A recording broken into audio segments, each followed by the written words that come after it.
اور حاکم آپس میں مشورہ کر کے کہتے ہیں آؤ ہم ان کے بندھن توڑ ڈالیں اور ان کی رسیاں اپنے اوپر سے اتار پھینکیں۔ وہ جو آسمان پر تخت نشین ہے ہنسے گا، خداوند ان کا مضاحکہ اڑائے گا۔ تب وہ اپنے غضب میں ان سے کلام کرے گا اور اپنے قہر شدید میں ان کو پریشان کر دے گا۔ میں تو اپنے بادشاہ کو کوہ مقدس سیون پر بٹھا چکا ہوں۔ میں اس بیان کو فرمان کر دوں گا، خداوند نے مجھ سے کہا تو میرا بیٹا ہے، آج تو مجھ سے پیدا ہوا۔ مجھ سے مانگ اور میں قوموں کو تیری میراث کے لیے اور زمین کے انتہائی حصے تیری ملکیت کے لیے تجھے بخشوں گا۔ تو ان کو لوہے کے عصا سے توڑے گا، کمہار کے برتن کی طرح تو ان کو چکنا چور کر ڈالے گا۔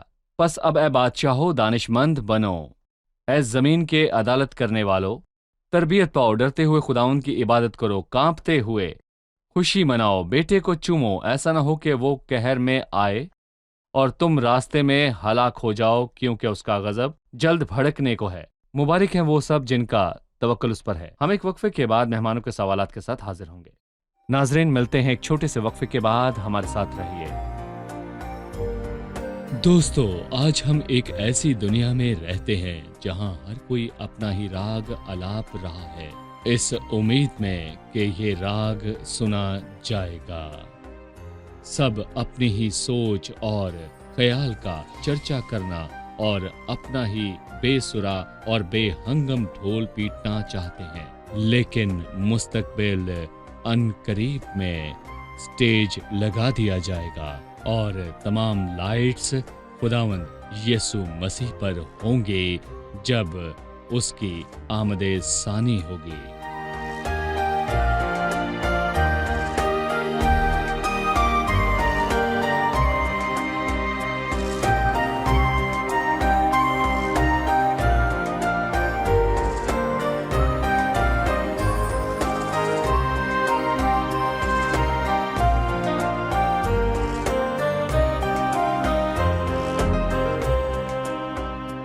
خوش آمدید۔ آئیے چلتے ہیں مہمانوں کی جانب اور جانتے ہیں ان کا سوال۔ زبور کی پہلی آیت ایک خاص واقعہ کو بیان کرتی ہے کہ قومیں طیش میں آئیں اور حاکم آپس میں مشورہ کرنے لگے۔ کیا یہی وہ مخصوص واقعہ ہے جو پہلے پیش آیا اور پھر یہاں درج کیا گیا ہے، یا یہ قوموں اور حکمرانوں کی حالت مسلسل ہے اور وہ ہمیشہ خدا اور اس کے مسیح کے خلاف ہیں؟ صحیح، یہ بڑی ہی اہم بات ہے۔ بھائی یوسف، کیا یہ تاریخی واقعہ ہے جو پہلے پیش آیا اور داؤد نے اسے رقم کیا، یا یہ عام طور پر ہونے والی بات ہے، یا کوئی ایسا واقعہ ہے جو مستقبل میں آنے والا ہے؟ دراصل یہ ایک ایسا واقعہ ہے جو پہلے پیش آ چکا ہے، اور یہ قوموں کا خلاصہ بھی ہے۔ میں اپنی بات واضح کروں گا۔ جب ہم اعمال 4 باب کا حوالہ دیتے ہیں تو ہم دیکھتے ہیں کہ پالوس نے کہا، اپنے خادم داؤد کی زبانی فرمایا، قوموں نے کیوں دھوم مچائی اور امتوں نے کیوں باطل خیال کیے، کیونکہ واقعی تیرا پاک خادم یسوع کے خلاف جسے تو نے مسح کیا، ہیرودیس اور پینتوس پیلاطوس غیر قوموں اور اسرائیل کے ساتھ اسی شہر میں جمع ہوئے۔ جو واقعہ صلیب پر پیش آیا، قومیں طیش میں آئیں، لوگوں نے مشاورت کی، یہاں تک کہ ہیرودیس اور پیلاطوس دوست بن گئے، یہودی اور رومی دوست بن گئے، اور ہر کسی نے مسیح کے خلاف مشاورت کی۔ لیکن یہ عام بات ہے، اور مستقبل میں کم سے کم ایسا 2 بار پھر ہوگا۔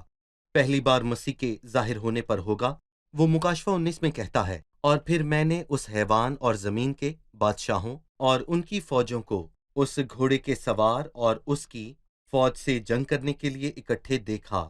سو جب مسیح ظاہر ہوگا تو یہ سب اس کے خلاف اکٹھے ہوں گے، لیکن یقیناً وہ ہار جائیں گے، اور آخر میں ایسا 1000 برس کے بعد ہوگا۔ وہ کہتا ہے شیطان قید خانہ سے کچھ دیر کے لیے رہا کیا جائے گا، اور وہ زمین کے تمام کونوں سے لوگوں کو اکٹھا کرے گا، جن کی تعداد سمندر کے کنارے کی ریت کی مانند ہوگی، اور وہ مسیح کے خلاف ہوں گے۔ اور آج تک ہم واضح طور پر خدا کے خلاف ہر طرح کی بغاوت کو دیکھتے ہیں۔ سو یہ انسانیت کا مستقل خاصہ ہے کہ وہ خدا کا مخالف ہے اور اس کے منصوبے کا جس نے اپنے بیٹے کو بھیجا۔ قومیں کس لیے طیش میں ہیں اور لوگ کیوں باطل خیال باندھتے ہیں؟ خداوند اور اس کے مسیح کے خلاف زمین کے بادشاہ صف آرائی کر کے اور حاکم آپس میں مشورہ کر کے کہتے ہیں۔ خداوند اور اس کے مسیح کے خلاف مشورت کرنے کے پیچھے ان کا کیا مقصد ہے؟ تیسری آیت میں لکھا ہے، آؤ ہم ان کے بند توڑ ڈالیں اور ان کی رسیاں اپنے اوپر سے اتار پھینکیں۔ یہاں رسیوں اور بندھنوں سے کیا مراد ہے؟ انہیں لگتا ہے کہ خدا کا دیا ہوا حکم ان کے لیے ایک بند ہے، اور آج تک ہمیں یہی عجیب اور بدکار سوچ ان میں نظر آتی ہے۔ آج ہم جنس پرستی میں شادی بیاہ کو قانونی قرار دے دیا گیا ہے۔ ہر چیز قانونی ہو چکی ہے، چاہے خدا اسے رد کرتا ہو، لیکن وہ خدا کی پرواہ نہیں کرتے۔ اب ہم ان کے بند توڑ ڈالیں اور ان کی رسیاں اپنے اوپر سے اتار پھینکیں، یعنی ہم نے خدا سے پایا ہی کیا ہے سوائے روکے ٹوکے اور بندھنوں کے۔ چلو ویسے جیتے ہیں جیسا ہمیں اچھا لگے۔ کیا انسان اپنے طور پر جی کر خوش رہے گا؟ نہیں، وہ خود کو تباہ کر لے گا۔ ہم نے جانا کہ پہلی 3 آیات شریر لوگوں کی ترجمانی کرتی ہے۔ جی، گویا ہم اس واقعے کو 4 کیمرہ سے فلما رہے ہیں۔ پہلا کیمرہ لوگ خداوند اور مسیح کے قبضے میں ہونے کی حالت کو بیان کر رہے ہیں۔ ہمیں دوسرے بولنے والے شخص کے متعلق بتائیے، 4 آیت سے کہ وہ بولنے والا کون ہے؟ خداوند جو خدا ہے، وہ جو آسمان پر تخت نشین ہے، تب وہ اپنے قہر میں ان کو پریشان کر دے گا، اور ایک گھنامنا کیڑا ہے جو خالق کے خلاف بغاوت کرنا چاہتا ہے، اور میں کہوں گا کہ یہ خالق اسے مسل کر رکھ سکتا ہے، اور اس لیے وہ جو آسمان پر تخت نشین ہے ہنسے گا کہ کیا تو میرے کام میں رکاوٹ ڈالنا چاہتا ہے، جس کا منصوبہ میں نے ازل سے بنا رکھا ہے؟ تم اے انسانوں جو میرے ازلی منصوبے کے خلاف سازش کرنا چاہتے ہو، میں تو اپنے بادشاہ کو اپنے کوہ مقدس سیون پر بٹھا چکا ہوں۔ میں شخص اور مقام مقرر کر چکا ہوں جہاں سے وہ ساری دنیا پر بادشاہی کرے گا۔ یہ الہی فیصلہ ہے جس کا مقرر وقت پر ہونا لازم ہے۔ وہ جو آسمان پر تخت نشین ہے ہنسے گا، یقیناً اس کا ان پر ہنسنا ان کا مذاق اڑانا ہے، نہ کہ اس لیے کہ وہ ان سے خوش نہیں۔ ہے۔ خداوند ان کا مضاحکہ اڑائے گا، تب وہ اپنے غضب میں ان سے کلام کرے گا اور اپنے قہر شدید میں ان کو پریشان کر دے گا۔ ہمیں قہر شدید اور غضب کے متعلق بتائیے جو اس کے کام میں رکاوٹ ڈالنے والوں پر پڑے گا۔ دیکھیں، ہم خدا کے قہر کے بارے میں کثرت سے پڑھتے ہیں، اور زبور 7 میں وہ کہتا ہے کہ خدا ایسا خدا ہے جو ہر روز قہر کرتا ہے۔ رومیو 1:18 کیونکہ خدا کا غضب ان آدمیوں کی تمام بے دینی اور ناراستی پر آسمان پر سے ظاہر ہوتا ہے جب آدمی بے دینی کے کام کرتا ہے اور خدا کے خلاف بغاوت کرتا ہے، اسے رد کرتا یا خدا کے منصوبے کے خلاف رکاوٹ ڈالتا ہے۔ خدا قہر نازل کرتا ہے، اور وہ مکاشفہ 6 میں کہتا ہے کیونکہ ان کے غضب کا روز عظیم آن پہنچا، اور پھر کہتا ہے اب کون ٹھہر سکتا ہے؟ اور خدا مسیح کو زمین پر عزت دینا چاہتا ہے۔ وہ ایسا کرے گا کیونکہ مسیح نے اسے زمین پر عزت اور جلال دیا ہے، اور کوئی بھی جو خدا کے منصوبے کو سوچ سے یا الفاظ سے یا اپنے کاموں سے روکنے کی کوشش کرے گا، وہ خدا کے قہر کا نشانہ بنے گا۔ میں تو اپنے بادشاہ کو اپنے کوہ مقدس سیون پر بٹھا چکا ہوں۔ یہاں اس نے بتایا کہ بادشاہ کون ہے، جی، اور اس نے بتایا کہ وہ کہاں بادشاہی کرے گا، سیون میں۔ لیکن ہم ایسا ہوتا نہیں دیکھتے۔ کیا مسیح اس وقت بادشاہ ہے؟ اور مسیح کب سیون میں اپنے تخت پر آ کر بیٹھے گا؟ جب ہم 8ویں زبور پر پہنچیں گے تو ہم ایک بہت اچھی آیت کو دیکھیں گے جس کا حوالہ عبرانیوں 2 میں دیا گیا، جہاں پر پالوس رسول یہ کہتا ہے کہ مگر ہم اب تک سب چیزیں اس کے تابع نہیں دیکھتے، سو کیا یہ پورا ہوگا؟ یقیناً یہ پورا ہوگا جیسے تمام بائبل پوری ہو چکی ہے، مگر ہم اب تک سب چیزیں اس کے تابع نہیں دیکھتے، لیکن خدا کے مقررہ وقت اور زمانے ہیں۔ مسیح نے جی اٹھنے کے بعد شاگردوں کو پہلے اعمال میں کہا، ان وقتوں اور میعادوں کا جاننا جنہیں باپ نے اپنے ہی اختیار میں رکھا تمہارا کام نہیں۔ اور میں کہوں گا کہ مسیح اس وقت دنیا کا بادشاہ نہیں ہے، اس کی توہین کی جا رہی ہے، اور زمین کے بہت سے لوگ ایسا کرتے ہیں، اور ان میں سے بہت سے لوگ مسیح کے اعتراف کے دائرے میں ہیں، لیکن ایک دن آئے گا جب تک مسیح کے نام پر ہر گھٹنا نہ جھکے، خواہ آسمانیوں کا ہو یا پھر زمینیوں کا۔ ہو سکتا ہے کوئی صلیب کے واقعات کے اور خداوند کی پیشن گوئیوں کے متعلق پڑھ رہا ہو، اور مسیح کو پلاطوس سے یہ کہتا سنے کہ میری بادشاہی دنیا کی نہیں، سو وہ سوچے کہ یہاں خداوند کی بادشاہی سے مراد جسمانی بادشاہی نہیں ہے جو قائم کی جائے گی، بلکہ یہ مسیح کے دلوں پر بادشاہی کرنے کے متعلق ہے۔ ہم ان دونوں باتوں میں اتفاق کیسے لا سکتے ہیں؟ کیا یہاں جسمانی بادشاہی کی بات کی گئی ہے؟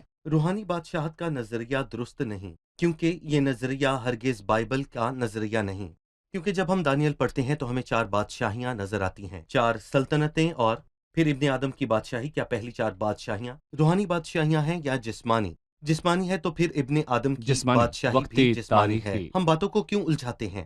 یہ بات واضح اور شگاف بات ہے کہ اب ایسا نہیں، لیکن وہ بادشاہی کرے گا اور ہم بھی اس کے ہمراہ بادشاہی کریں گے۔ اب برداشت کا وقت ہے، مسیح برداشت کر رہا ہے اور ہم برداشت کر رہے ہیں۔ اگر ہم دکھ سہیں گے تو اس کے ساتھ بادشاہی کریں گے۔ جب مسیح نے پلاطس سے کہا کہ اس کی بادشاہی اس دنیا کی نہیں، اس کا نظام اس دنیا کا نہیں، یعنی وہ نظام جس پر شیطان کا غلبہ ہے، بلکہ اس کی بادشاہی کا ایک الگ نظام ہے جس کا منبع انسان نہیں ہے، بلکہ خداوند نے اس زبور میں کہا، مجھ سے مانگ اور میں قوموں کو تیری میراث کے لیے اور زمین کے انتہائی حصے تیری ملکیت کے لیے تجھے بخشوں گا۔ سو وہ دنیا کی بادشاہی نہ لائے گا۔ اس کی بادشاہی کا منبع دنیا نہیں اور اس کا نظام دنیا کے نظام کی مانند نہیں۔ صحیح میری بادشاہی اس دنیا کی نہیں، اس کا یہ مطلب ہے۔ مسیح بادشاہی کرنے کو آئے گا۔ صحیح آپ نے مجھے بتایا کہ سلطنتوں کی میراث کے بعد ابن آدم کی سلطنت قائم ہوگی۔ اس بارے میں بتائیے کہ اگر مسیح آج آ کر اور کلیسیا کو اٹھا لے جائے تو بادشاہی کرنے کو کب لوٹے گا؟ کلیسیا کے اٹھائے جانے کے بعد انسانیت پر بدترین دن آئیں گے، جسے بائبل بڑی مصیبت کہتی ہے، اور جس کے متعلق مسیح نے کہا، کیونکہ اس وقت ایسی بڑی مصیبتیں ہوں گی کہ دنیا کے شروع سے نہ اب تک ہوئیں اور نہ کبھی ہوں گی، اور اس بڑی مصیبت کا تذکرہ بائبل میں 7 مرتبہ ہوا۔ کلیسیا کے اٹھائے جانے کے بعد دنیا پر خوفناک دن آئیں گے، لیکن مسیح کے 7 برس بعد ظاہر ہونے پر، جب ہم بھی اس کے ساتھ ظاہر ہوں گے، جب مسیح جو ہماری زندگی ہے ظاہر کیا جائے گا، تو تم بھی اس کے ساتھ جلال میں ظاہر کیے جاؤ گے۔ وہ شریروں کی عدالت کرے گا اور راست بازوں کو برکت دے گا اور ان کے درمیان سلطنت کرے گا، جس کی مدت کا تعین مکاشفہ کی کتاب کی نبوت سے کیا گیا ہے، 20ویں باب سے، جو 1000 برس ہوں گے۔ شکریہ۔ ہم ایک وقفے کے بعد مہمانوں کے سوالات کے ساتھ حاضر ہوں گے۔ ناظرین، ملتے ہیں ایک چھوٹے سے وقفے کے بعد، ہمارے ساتھ رہیں۔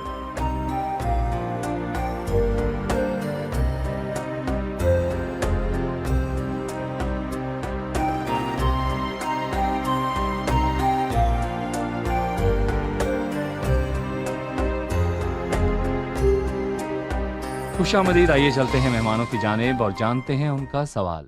7ویں آیت میں لکھا ہے، خداوند نے مجھ سے کہا تو میرا بیٹا ہے، آج تو مجھ سے پیدا ہوا۔ آج تو مجھ سے پیدا ہوا، اس کا کیا مطلب ہے؟ جی بھائی، ہم اس کا مفہوم جاننا چاہیں گے۔ آج تو مجھ سے پیدا ہوا ہے سے مراد ہے وقت۔ یہاں وہ اس کے کنواری مقدسہ مریم سے پیدا ہونے کا حوالہ دیتا ہے، لیکن ہم دیکھتے ہیں کہ اس آیت کی ترتیب کچھ عجیب سی ہے۔ ہمیں اسے یہ کہنے کی توقع تھی کہ آج تو مجھ سے پیدا ہوا، لہٰذا تو میرا بیٹا ہے، جیسا کہ عموماً ہوتا ہے۔ پہلے کوئی پیدا ہوتا ہے، پھر بیٹا کہلاتا ہے۔ تو میرا بیٹا ہے، یہاں اس کے ازلی طور پر بیٹا ہونے کا حوالہ دیا گیا ہے۔ تو دنیا کی تخلیق سے پہلے میرا بیٹا ہے، تو میرا بیٹا ہے۔ لیکن آج تو مجھ سے پیدا ہوا ہے، یہ اس واقعے کا حوالہ دیتا ہے جب جبرائیل فرشتہ کنواری مقدسہ مریم کو برکت دینے آیا اور منادی کرنے آیا کہ اس سبب سے وہ مولود مقدس خدا کا بیٹا کہلائے گا۔ فرزندیت ازلی ہے اور پیدائش کا وقت جی، مقرر تھا۔ بالکل بھائی یوسف، یہاں 7ویں تا 9ویں آیات بیٹے کے متعلق بات کرتی ہیں، جیسا کہ آپ نے کہا کہ 1 تا 3 آیات شریر اور بالکل بدکار لوگوں کی صحیح۔ ترجمانی کرتی ہیں، اور 4 تا 7 آیات باپ کی ترجمانی کرتی ہیں۔ میں تو اپنے بیٹے کو اپنے کوہ مقدس صیون پر بٹھا چکا ہوں، اور 7 تا 9 بیٹے کی، وہ کہتا ہے تو میرا بیٹا ہے، آج تو مجھ سے پیدا ہوا۔ خدا کے بیٹے سے کیا مراد ہے؟ دیکھیں، ازلی فرزندیت جو پیدائش سے نہیں ہے، میں کہوں گا کہ یہاں باپ نے اسے بنائے عالم سے پیشتر پیدا نہیں کیا۔ یہ بات بائبل میں سے نہیں، بائبل اس کا منبع نہیں ہے۔ یہ فرزندیت بائبل سے مبرہ ہے، لیکن مقررہ وقت آنے پر کنواری مریم سے اس کی پیدائش ہوگی۔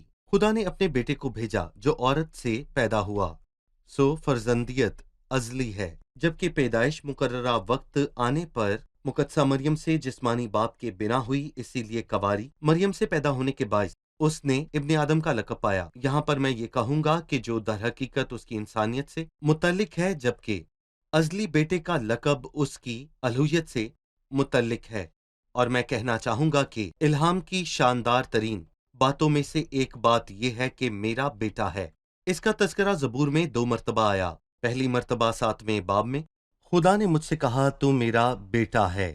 عبرانی میں بین استعمال ہوا ہے، لیکن جہاں پر 12ویں آیت میں ہم یہ پڑھتے ہیں کہ بیٹے کو چوم، تو 12 کا لفظ آیا ہے جو کہ آرامی لفظ ہے، نہ کہ عبرانی، جس کا مطلب ہے بیٹے، یعنی کہ یشوع اور پھر برناباس۔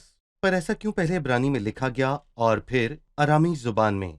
اس نے عبرانی کا استعمال ازلی فرزندیت کے لیے کیا، اور جب اس نے مقررہ وقت کی فرزندیت کا ذکر کیا کہ بیٹے کو چومو، تو تب اس نے آرامی استعمال کی۔ دیکھیں، کبھی بھی انسان ازلی فرزندیت کو نہیں سمجھ سکتے، لیکن وہ جانتے ہیں کہ مسیح فقط انسان نہ تھا، معمولی انسان، بلکہ وہ خدا کا بیٹا تھا۔ سو وہ کہتا ہے بیٹے کو چومو اور اس کے حضور عاجز بنو، اس سے پہلے کہ بہت دیر ہو جائے، لیکن تو میرا بیٹا ہے، بنا عالم سے پیش نہیں۔ لہٰذا بائبل کی کوئی ایسی تعلیم نہیں ہے کہ جس کے متعلق خدا نے مسیح کو بیٹا بنایا، بلکہ مسیح خدا کا ازلی اور ابدی بیٹا ہے، جی اور کلام مجسم ہوا اور ہمارے درمیان رہا، مقررہ وقت پر پیدا ہو کر تو میرا بالکل۔ پیارا بیٹا ہے، آج تو مجھ سے پیدا اور ہوا، بیٹا ہونا ایک روحانی حالت ہے، نہ کہ جسمانی اور حالت، جسمانی تعلق نہیں اور ہے۔ جسمانی تعلق نہیں ہے، بیٹا ہونا روحانی تعلق ہے۔ مجھ سے مانگ اور میں قوموں کو تیری میراث کے لیے اور زمین کے انتہائی سے تیری ملکیت کے لیے تجھے بخشوں گا۔ مجھے لگا کہ جب اس نے کہا کہ وہ قوموں کو اسے میراث میں بخشے گا تو وہ ایک خوشحال بادشاہی ہوگی، لیکن میں نے بعد ازاں 9ویں آیت میں جانا کہ ایک قسم کی سزا ہے اور کمہار کے برتن کی مانند ٹوٹتا ہے، اس بادشاہ میں سزا کیوں ہے؟ دیکھیں، مسیح نے شیطان سے سلطنت کو نہیں پایا، حالانکہ اس نے اسے پیشکش کی تھی۔ اس کی بیابانی آزمائش کے دوران جب اس نے کہا کہ میں تجھے سب کچھ دوں گا، اس نے شیطان سے سلطنت حاصل نہیں کی، نہ ہی انسانوں سے، جبکہ وہ اسے زبردستی بادشاہ بنانا چاہتے تھے، بلکہ کون اسے سلطنت بخشے گا؟ وہ جس کے پاس حق ہے، وہ باپ ہے، اور اسی لیے باپ اس سے کہتا ہے کہ مجھ سے مانگ، میں تجھے سب کچھ دوں گا جو تو چاہتا ہے۔ کیا مسیح کی سلطنت خوشحال ہوگی؟ جواب ہے جی ہاں، خوشی سے بھرپور ہوگی، یقیناً۔ لیکن کیا شرارت سے اس کا کسی قسم کا تعلق ہوگا؟ دیکھیں، آج میں محسوس کرتا ہوں کہ ہمیں مسیح کی بادشاہی کی بہت ضرورت ہے، کیونکہ زمین پر بے شمار شریر لوگ ہیں اور وہ ان سے صحیح طور پر نمٹنا نہیں جانتا۔ برائی کو روکنے کی ضرورت ہے۔ جی بالکل، جب مسیح بادشاہی کرے گا تو وہ انہیں کمہار کے برتنوں کی طرح توڑ ڈالے گا۔ وہ راست بازوں کی بات کر رہا ہے؟ نہیں، وہ شریروں کی بات کرتا ہے۔ کیا شریروں کو ہلاک کرنا برکت ہے یا لعنت ہے یا حقیقی برکت ہے؟ اگر آج ہم تمام دنیا کو شریروں سے پاک کر سکیں تو ہم تسلی اور آرام میں جائیں گے، لیکن افسوس، وہ ہاتھ کہاں ہے جو ایسا کر سکتا ہے؟ مسیح کا ہاتھ جب وہ بادشاہی کرنے کو آئے گا۔ دیکھ، ایک بادشاہ صداقت سے سلطنت کرے گا اور شہزادے عدل سے حکمرانی کریں گے، لیکن یہ راست باز لوہے کا آسا لوگوں کو توڑے گا، بائبل کہتی ہے، اور ایک شخص آندھی سے پناہ گاہ کی مانند ہوگا اور طوفان سے چھپنے کی جگہ اور خشک زمین میں پانی کی ندیوں کی مانند ہوگا۔ راست باز خدا کی بادشاہی میں نہایت شادمان ہوں گے، لیکن شریر کمہار کے برتنوں کی مانند توڑ ڈالے جائیں گے۔ سو مسیح کی بادشاہی کا خاصہ راست بازی اور امن ہوگا، صحیح۔ راستی اور امن کا بادشاہ، صحیح۔ زبور کے اختتام پر 10ویں آیت میں یہ کس کے لیے بولا گیا ہے؟ ہم نے جانا کہ شریر 1 سے 3 آیات کے دوران بولتے ہیں، اور باپ 4 سے 6 آیت کے دوران، اور بیٹا 7 سے 9 کے دوران۔ سو میں جاننا چاہتا ہوں 10ویں آیت سے زبور کے آخر تک کس کی طرف سے یہاں بولا پر گیا؟ روح القدس ایک مشورہ دے رہا ہے اوپر کی تمام باتوں کی بنیاد پر۔ اے انسانوں، اوپر کی تمام باتوں کی بنیاد پر میں تمہیں ایک مشورہ دیتا ہوں۔ تم جو ذہن رکھتے ہو، میرا مشورہ ہے کہ دانش مند بنو، تربیت پاؤ، ڈرتے ہوئے خداوند کی عبادت کرو، کانپتے ہوئے خوشی مناؤ، کانپتے ہوئے خوشی مناؤ، ایسا نہ ہو کہ وہ قہر میں آئے اور تم راستے میں ہلاک ہو جاؤ، کیونکہ اس کا غضب جلد بھڑکنے کو ہے، لیکن مبارک ہیں وہ جن کا توکل اس پر یہ ہے۔ بیٹے کے قبول کرنے کی دعوت ہے۔ صحیح۔ ٹھیک ہے، شکریہ بھائی یوسف۔ چلیے مہمانوں سے اب ان کی رائے جانتے ہیں۔ آج کے پروگرام میں آپ نے کیا سیکھا؟ مجھے یہ بات بہت پسند آئی کہ جو کوئی خدا کے کام میں رکاوٹ ڈالے گا، خدا اسے اپنی توہین جانے گا اور خدا کا غضب اس پر نازل ہوگا۔ صحیح۔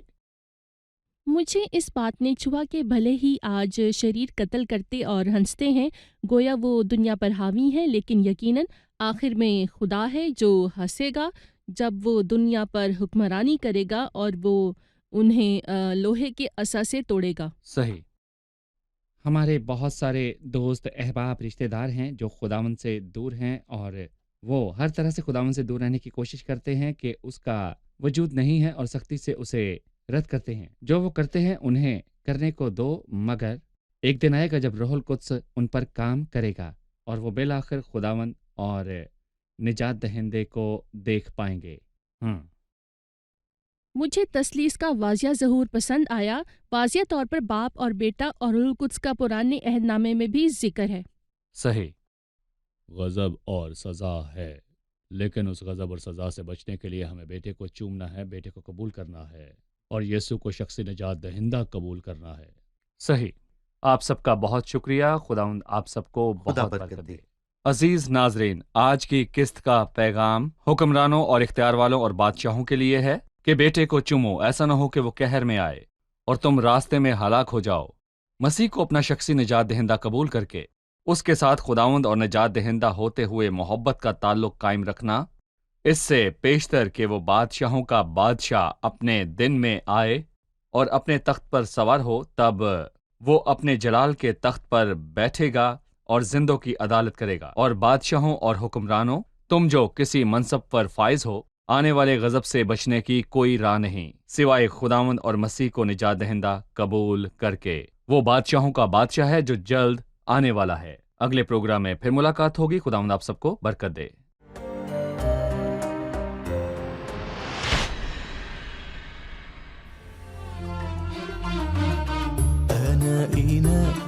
اسود كاسر عليل، لقيتني ايد خزف مالوش مثيل، صرت في يده إناء أبيض جميل. أنا إناء اسود كاسر عليل، لقيتني ايد خزف مالوش مثيل، صرت في يده إناء أبيض جميل. أنا غالي فيك يا أغلى ما في عمري، مهما إبليس رخص في عينيا أمري، وضعفي صار حيرة واسكت وصمتي، أذكر ده دمك هو تمني وقيمتي. أنا غالي فيك يا أغلى ما في عمري، مهما إبليس رخص في عينيا أمري، ضعفي صار حيرة واسكت وصمتي، أذكر ده دمك هو تمني وقيمتي.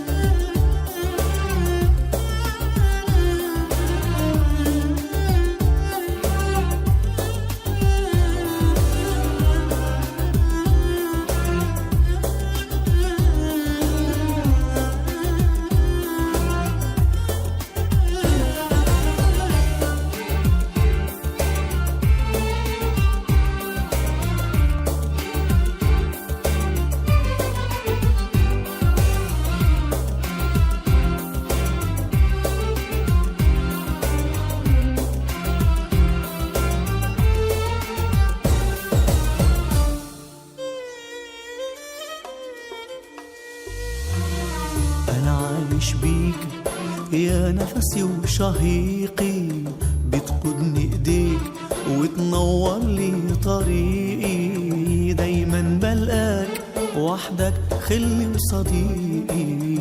انا عايش بيك يا نفسي وشهيقي، بتقودني ايديك وتنور لي طريقي، دايما بلقاك وحدك خلي وصديقي. أنا غالي فيك يا أغلى ما في عمري، مهما إبليس رخص في عينيا أمري، وضعفي صار حيرة واسكت وصمتي، أذكر ده دمك هو تمني وقيمتي. أنا غالي فيك يا أغلى ما في عمري، مهما إبليس رخص في عينيا أمري، وضعفي صار حيرة وسكوت وصمتي، أذكر دمك هو تمني وقيمتي.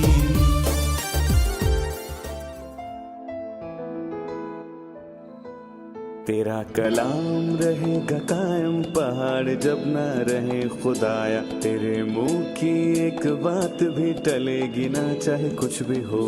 تیری مان دیے ہے زندہ سونے سے بھی قیمتی، میرا دل یہ دے گواہی ہے یہ کتاب عظیم. نازل کرے اپنا کلام، شکستہ دلوں کو سکون ملے، تاریکی دور ہو میری راہیں روشن کر. دل اپنا کلام کثرت سے اے خدا بدل دے، رہائی دے کثرت سے پھل ملاؤ. کلام رہے گا قائم، پہاڑ جب نہ رہے خدایا، تیرے منہ کی ایک بات بھی ٹلے گی نہ، چاہے کچھ